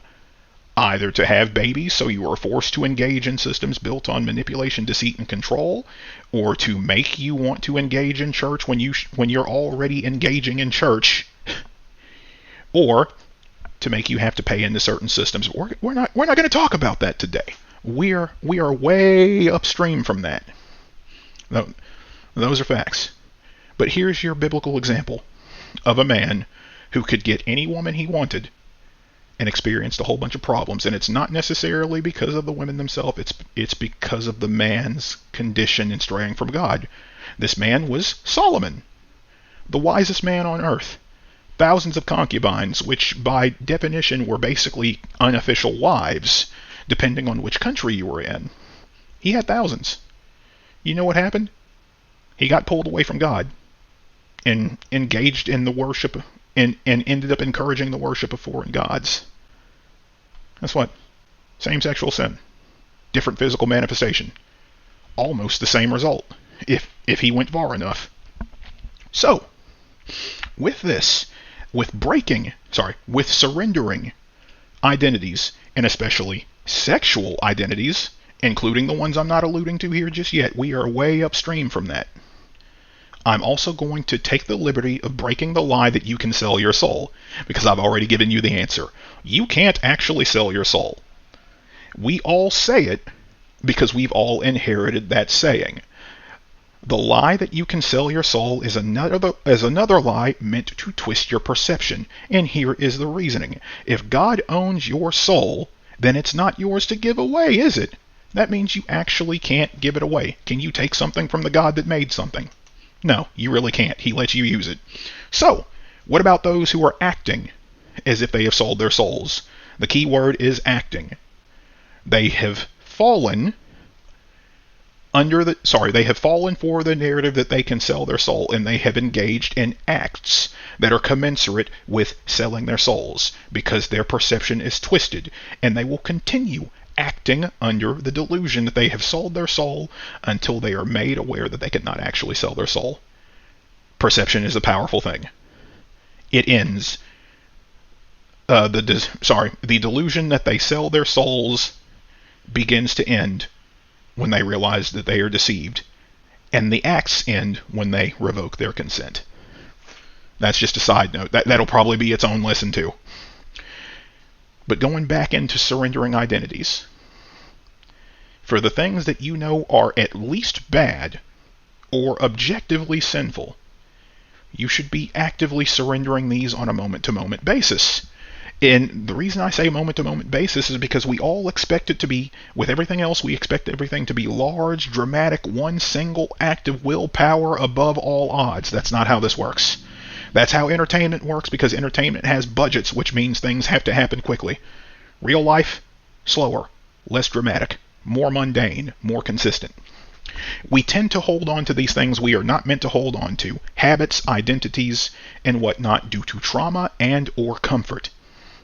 Surrendering these things is not easy, especially if they're sexual in nature. But you know what? We're going to make letting go of whatever it is you're having trouble letting go of simpler. Here's a reflection exercise for you that I encourage you to engage in every day. When did you start doing whatever it is you know that you should not be doing? We all have at least one thing. Could be sexual, could be substances, could be something else, and I'll get to that something else. But when did you start doing whatever it is that you know you shouldn't be doing? Why did you start doing that thing? At what point did you feel like you couldn't stop doing that thing? Why did you feel like you couldn't come back? Usually, you identify with it, or you have a feeling that's bound up in it. How did it feel to engage with that thing at first, and how does it feel now? That's what I want to know. When you first started engaging in it, did it feel comforting at first? Probably did, right? I mean, that's probably why you started. But what happened over time? Did you eventually start to feel that comfort get replaced by anxiety? Probably. Now, what happens when you engage with it today as compared to the first time? Does the comfort vanish quickly, more quickly than it used to get replaced by even greater anxiety? For almost all of you, that answer is probably yes for everything you're thinking about. So, with that is your spirit telling you through your body that it is time for you to let it go. Think about that thought exercise every single time.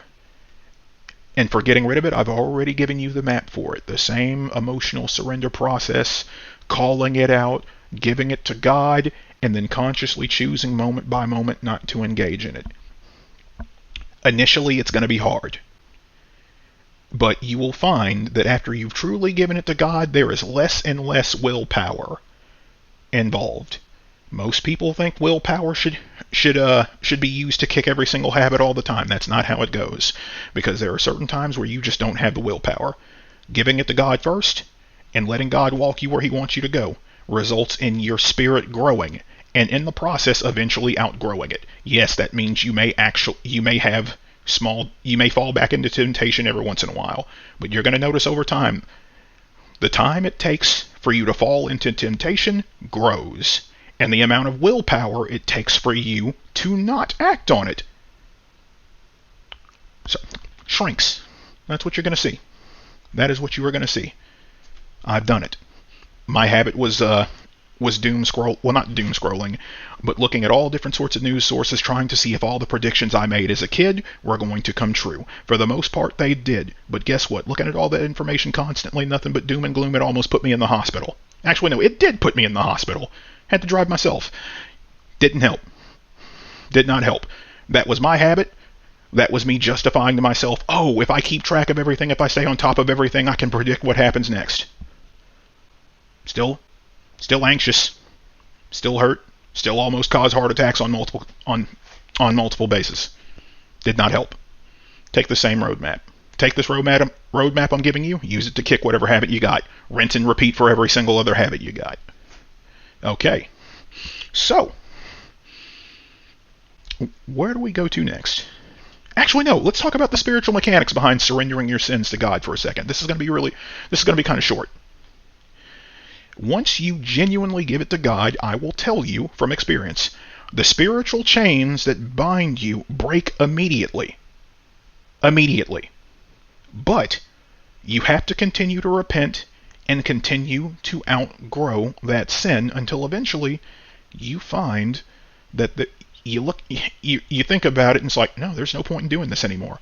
The last time I did it, I didn't feel comfort, I didn't feel anxiety, I didn't feel anything. There's no longer any point in engaging with this thing. And then you drop it for good. That's how that works. So, what are the benefits of actively surrendering, aside from the ones we've discussed?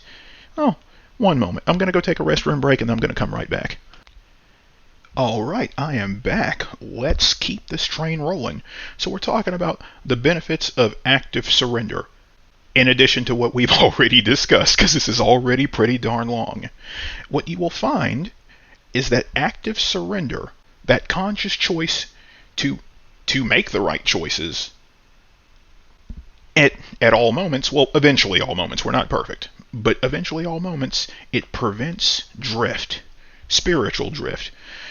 What I mean is that it prevents you from walking out of alignment with God's intentions and with God's timing, because you're actively making better choices. You're going from autopilot to manual control. You're taking control of your brain. You're taking control of your mornings. You're taking control of your spirit in a way that is not obsessive or forceful. You are simply entering a state of natural flow. And actively surrendering moment by moment keeps you walking hand in hand with the Almighty.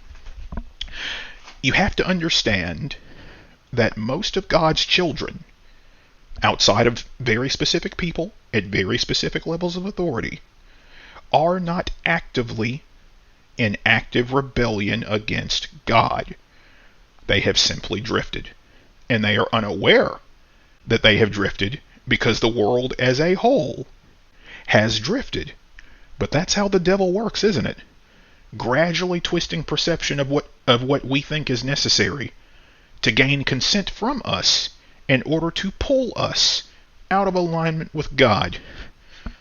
And we have a very, very, very special example, honestly, in Genesis. What did the serpent say to Eve in the garden? How did he act? Oh, did God really say that?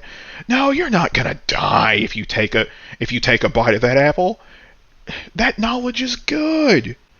You're not disobeying God. Nothing bad's going to happen.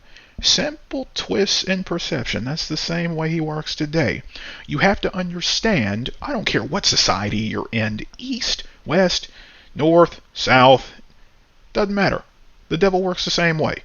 Whatever culture you're in, whatever your culture values, he will take it, he will study it, and he will come up with a formula specifically tailored to that society, to that culture, to that nationality, to that people, to pull them out of alignment and towards the same end. You will see in the modern day that over in the West, where everyone purports to be representing Christ, he has twisted perception to where no one actually really knows what authentically seeking God looks like. Over in the East, where they use very spiritual philosophic practices talking about the universe and finding flow, many of which actually do filter back into Christ very nicely, you see the same things over there. Everyone's working themselves to death in the name of whatever values their society purports to pass on to them. Doesn't matter. Same result. Because all he does is twist perception all day. He takes advantage of people's unawareness, of the fact that people just inherit things without knowing why those things were inherited. He starts false narratives outside the church, and if it's in the church, he twists scripture from within the church. His goals are rigid. His methods are flexible. Well, not too flexible. For the most part, when you study enough, you see that all of his methods are just counterfeits and direct inversions of God's methods, of God's hierarchy, of God's order. But you got to take time to slow down and see that. That's very hard, because everyone's society is telling them that constant motion and working yourself to death are the way to go. And because everyone mostly just does what they're told, most people don't stop long enough to see it. So, honestly, that is really about the end of the lesson, but I want to talk about something very specific.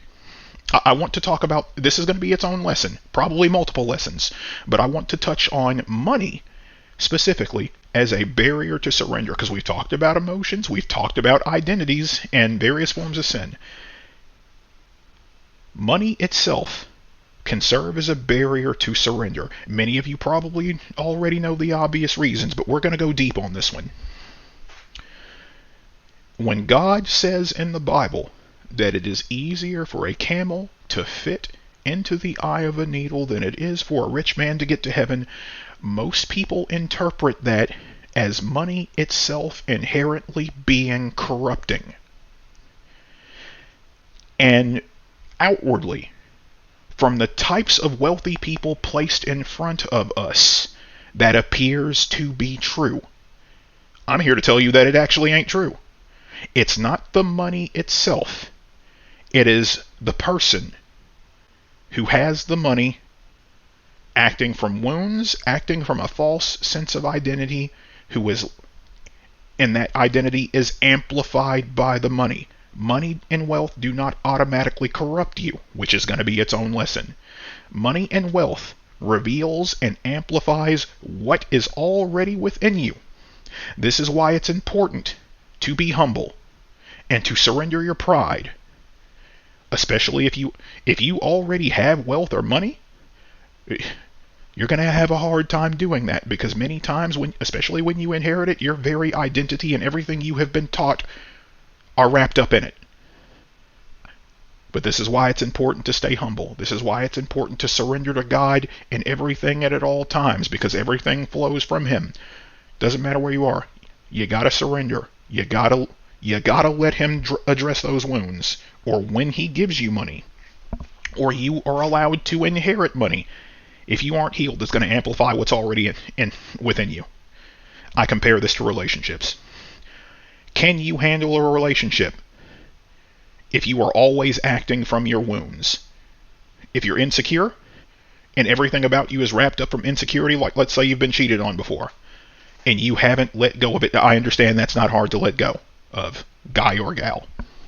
But if you have not learned to surrender it to God so that you can be with whoever you are currently with, those insecurities are going to shape everything you do. Doesn't matter how perfect that person is, you are going to push them right out of your life. That's how that goes. Same with money. If you are not grounded, if you are not anchored in your identity as a child of Christ, and you let what you do with that money flow from your identity as a child of Christ, that money is going to ruin you. No matter how much of it you have, no matter how fast you can get it back, no matter how many connections or networks you have that are designed to insulate that money inside of said network, that money is going to ruin you because you are not healed.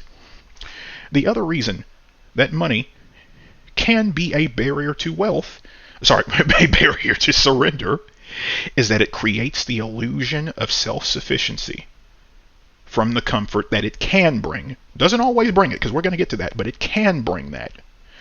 When you have that illusion of self-sufficiency built in, without your identity being anchored in Christ, you forget the source of the money. You start to think the money is the source. You start thinking that throwing money at everything solves everything. It can to some extent. You start being owned by the money instead of owning the money. And you start coming up with all sorts of crazy manipulation and all sorts of control schemes to get more money and to keep more money. That's how that works. But you have to understand that regardless of how much money you have or how much anything you have, frankly, whatever you build, whatever you have, is in vain if the Lord has not authorized it. If control bought or brought peace, everyone's lives would be fine.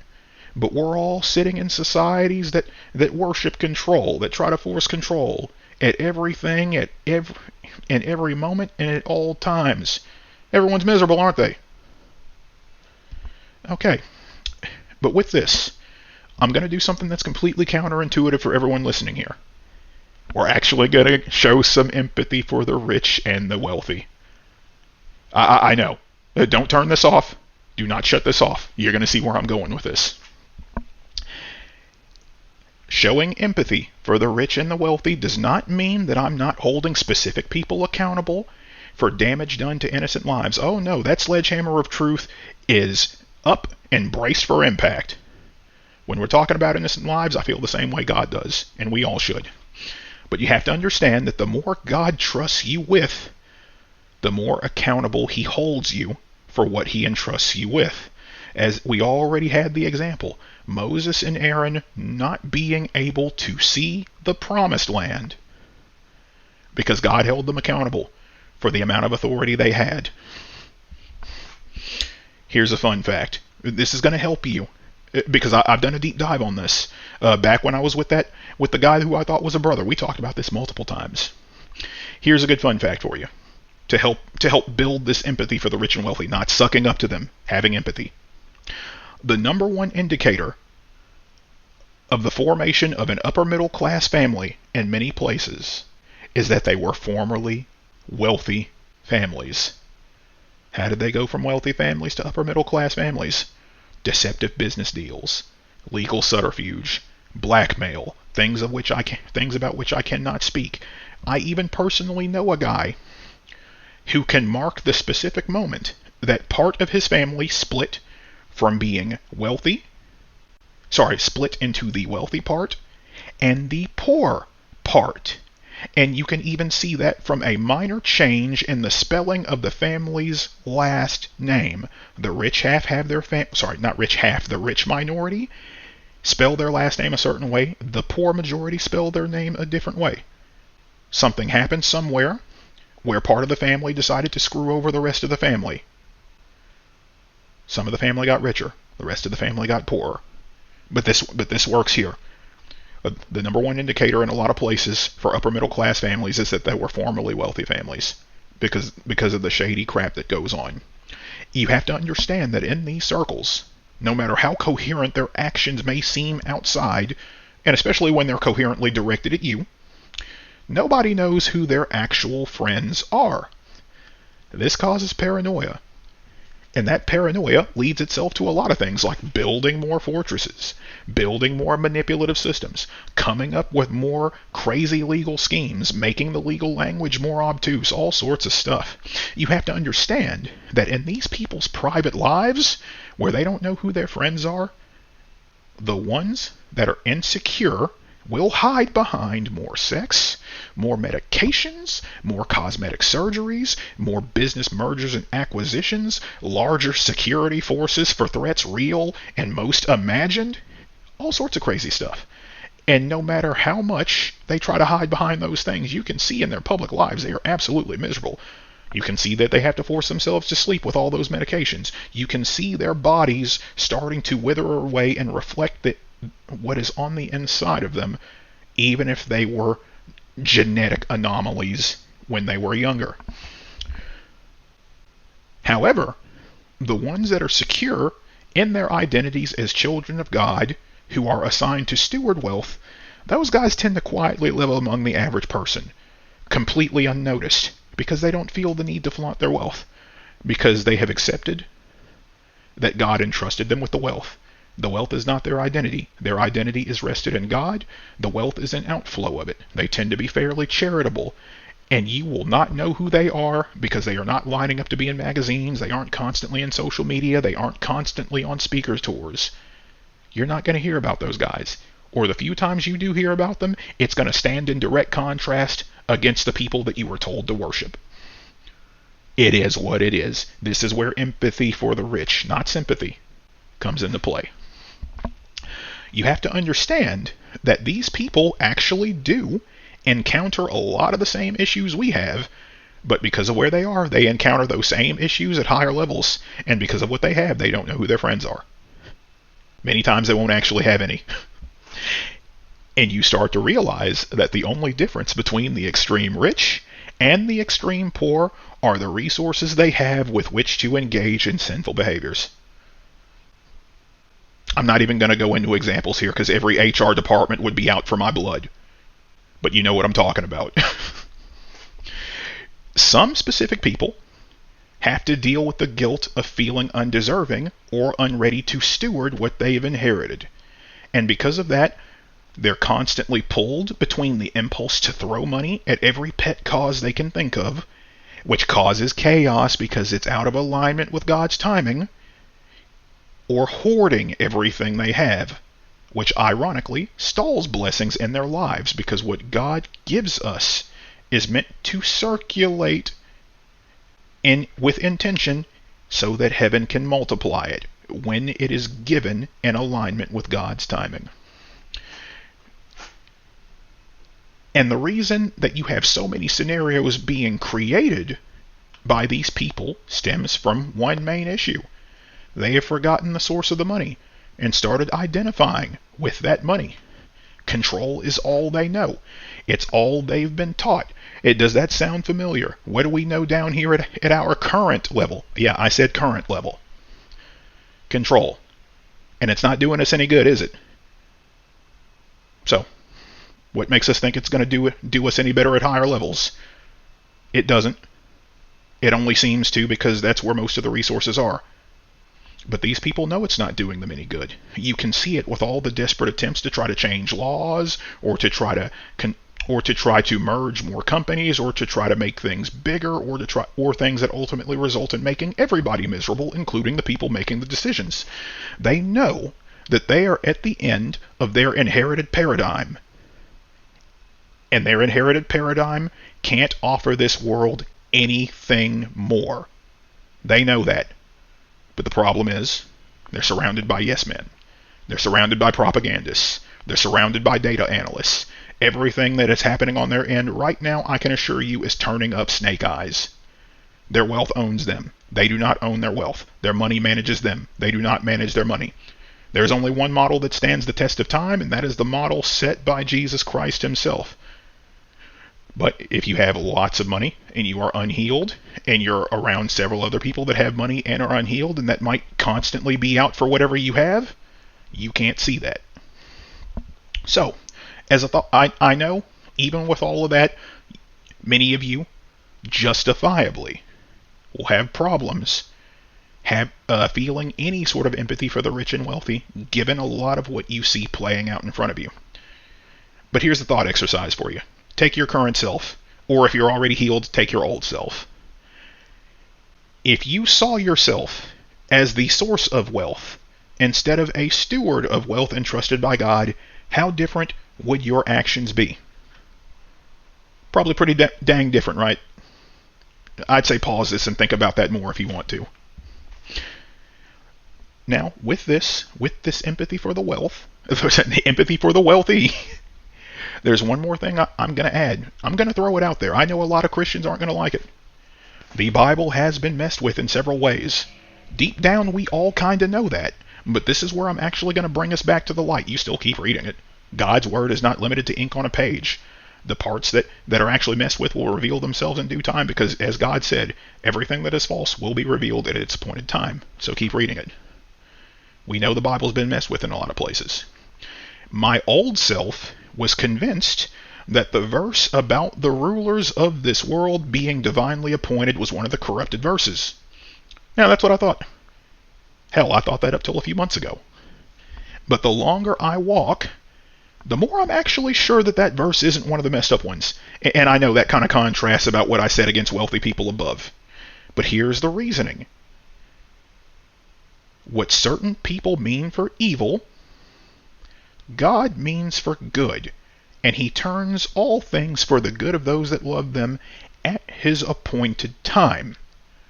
So that when a lot of the people that you're thinking of when I say rich and evil, a lot of those people that you're thinking of when I say rich and evil, a lot of them are probably meant to be exactly where they are now.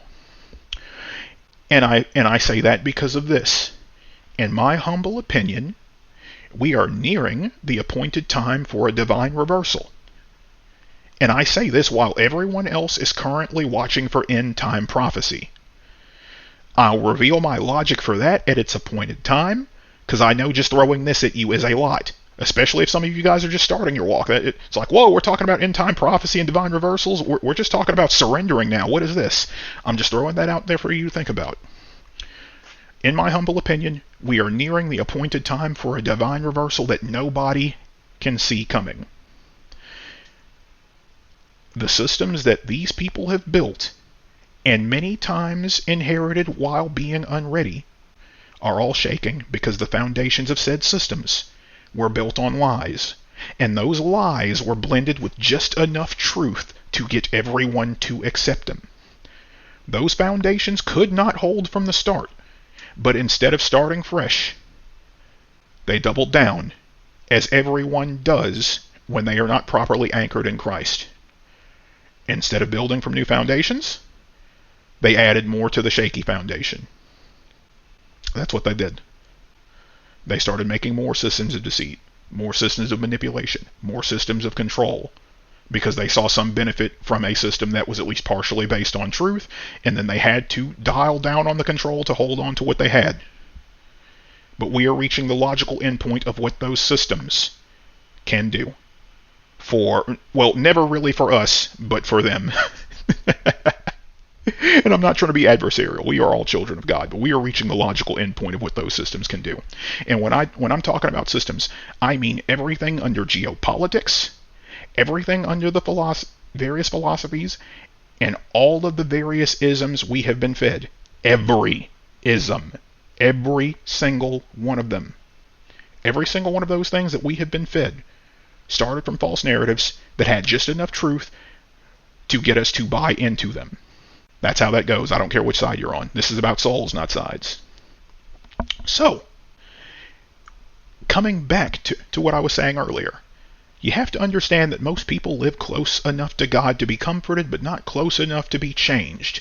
How much harder would it be for you to walk towards God when your external environment convinces him that you don't need him? For us, at our current level, that's mostly just social pressure, mostly just work. And to be frank, that's actually pretty easy to work around once you start walking. But when you're at very high levels, when you already have money and everyone else around you has money and you're comparing yourself to them and they're doing all sorts of things that seem to benefit them in the short term, and you not doing those things makes it seem like you're going to fall behind, or at worst leave you open for an attack from somebody that was meant to be your friend and send your family spiraling back into poverty. That's a lot of pressure, isn't it? All right. Now I'm going to bring it back around. I said this was going to be brief, but no, it was not. All of this does not mean that you should feel sorry for them, or chase after them, or suck up to them. Especially not that last one. We're going to have a nice little chat if I find you doing that. What this does mean is that you start to clearly see what they have to deal with. And with this, you can help, if you're in contact, make them aware of the big picture gradually and help light the way back for them as well. Because the same model we're walking under over here is the same model that's going to work for them. But you have to understand that that's not going to be easy. We have all resisted correction to some extent. Much of us have resisted self-correction to some extent. So imagine how much harder it is going to be to convince someone that you are out to restore them when you are coming completely from the outside or completely from a different walk of life. Sometimes that's what it takes. I'm actually positive that's what it's going to take this time. But all of that is subject to God's appointed time. And you have to understand, sledgehammer of truth, just like a lot of people that you thought would walk with you for life will not course correct. A lot of them will not course correct. That is not your responsibility. You pray about them from afar. You let God handle them. The model God gave to me to give to you will work for them, and it'll take a lot of them a lot longer to see that. And their walk will be a bit rougher because of the circles that they're in. So, now we've actually come to the end of the lesson. We're going to talk about the practical living part of this. Well, Gerald, with all of this, it seems like you said we should be praying about absolutely everything. And yes, you absolutely should be praying about absolutely everything. Matter of fact, Philippians 4, verses 6 and 7. NIV translation says, "Do not be anxious about anything, but in every situation, by prayer and petition, with thanksgiving, present your request to God, and the peace of God, which transcends all understanding, will guard your hearts and your minds in Jesus Christ." So I know I elongated that, but it says in every situation, by prayer and petition, thanksgiving, present your request to God. Pray about every single thing. They don't have to be long prayers. They don't have to be fancily worded. They don't need the, oh, look at my super special smart boy word play that I practiced in the mirror type of prayer. Whatever you got is whatever you got. Your intent and your feelings are all revealed already to the Father that made you. He already knows what's in you. You just bring it out in words for the sake of the conversation. So, I'll shorten this into a model here. Whenever you're about to go perform an activity, whether that's talking to someone, going to a meeting, or conducting a negotiation, pause, pray about it. In that prayer, you tell God what you think you want to happen, but you surrender that outcome, you surrender that timeline, and you surrender the order of events to Him. You pray for Him to tell you what to say, when to say it, when to act, and when to stay silent. And you ask Him to bring His outcome into play, because that's ultimately what's going to be working for your good anyway. So, you go into that activity, you pause, you pray, then you go into the activity. Start observing when you're in the middle of these activities, while being slower, how different people begin to act, how differently events start to actually unfold, and how different the outcomes become. They won't necessarily be what you wanted, but you will see that in pretty much all things, they start steadily leading towards something better. That's what's going to happen. Write down the result, and then you repeat this model until you start applying that model to things you wouldn't normally pray about. God, I'm about to leave the house and go through traffic to work. I want to make it on time, but I know if you're delaying me for a reason. It can be something as simple as that. And with this, applied steadily and consistently over time, watch your life change dramatically, as long as you stay surrendered and obedient. And I know I've said this several times in several episodes, but I'm going to say it again. The larger the blessing you ask for, the more time it's going to take for the events to play out in real time. Sorry, not real time, in the material realm. Because God has to orchestrate the events, the times, the locations, and the people. God is relational. If you're asking for something really big, that means there are other people that are going to be a part of it, and God has to prepare them and walk them into it too. If you're trying to transform an institution, you have to go through certain processes. Sometimes you have to endure some pain, and God has to give some of the people who are in those institutions their own personal come to Jesus moment where things suddenly turn your way.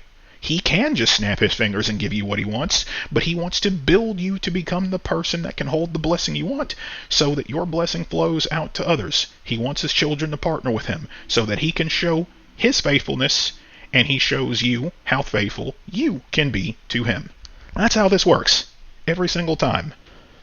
You have to understand that you will go through storms. When it says weapons shall form against us but not be allowed to prosper, it says weapons will be allowed to form, but they will not accomplish their intended mission. You might get some scars, but if you don't have scars, where's your testimony? That's how it works. Okay, when you start doing this, your prayer life will start to change. Not might. It will start to change. Because the more you surrender, the more you exercise those 7 tenets, the more you walk in alignment with God and actually start living the scripture instead of just intellectually understanding the scripture, your prayer life goes from you begging God for things to declaring things in the name of God because you are properly aligned with him and his timing. You will see that blessings start chasing you at some point. Lots of really, really small ones. Providing for you. Well, it's always been this way, but you're going to see even more. Where you get exactly what you need at exactly every single point you thought would be the end of you. Time after time after time after time after time, regardless of your situation. If you're jobless and you have almost no money coming in, and you see that you have more money supposed to come out than more money coming in, you're going to see that you still make it. Money comes out of nowhere. Especially when you're not even asking people in front of you for it. That's how this works. Your surrender and obedience will start affecting things that only God can see at first, until they manifest as larger blessings in front of you. And you have to understand that even the smallest acts of obedience in the unseen places can affect very large things. Sometimes God prompting you to reach out to someone you haven't talked to in a long time might actually prevent, I'm not sure what the terms of service are, them uninstalling life.exe. I'm sorry, that's the only way I can phrase that. I don't know what the terms of service are going to be for wherever this gets posted outside of Spotify. All right. So, with this, you begin to experience true freedom. And that is choosing the Lord's plan, which wins every time. And it becomes the first option instead of the last. And here's the logic for this. If God can rescue you from emergencies with amazing power, why wouldn't you want him to be the default option? We have been trained as Christians to only pray when things are at the gravest. No, you pray first. You pray first, you pray second, and you pray last. Period. You'll begin to see why surrender and proactive prayers should have always been your lifestyle. And eventually, God's going to orchestrate so many events in your favor to where you look back at all the moments you were ashamed of and say, I have no regrets. That's where I am now. My circumstances still look about the same as they were like 3 or 4 months ago. But when I talk to people in the gym and they ask me, it's like, no, I have zero complaints. It's like, I already know what God's promised to me is on the way. I don't regret anything. Student loan debt, don't regret it. Car accident that ruined my military career, don't regret it. Right pec being someone else's right pec, don't regret it. Every situation I thought I failed in, nope, don't regret it. I see how they were building up to this. I don't see any other way where I get from where I was to where I am now. And with that makes me more optimistic for where God is taking me. I'm not exactly sure. Clearly, whatever God wants for me involves this level of nuance and this level of precision, and I accept that. If it's not required for you, once again, it's not required for you. No comparison. He equips you for what he builds you for. He equips you for what he assigns you for. You don't have to worry about me. You don't even have to worry about you. You just worry about, don't even worry about. You focus on staying aligned with him. Full stop. That's it. All right, everybody.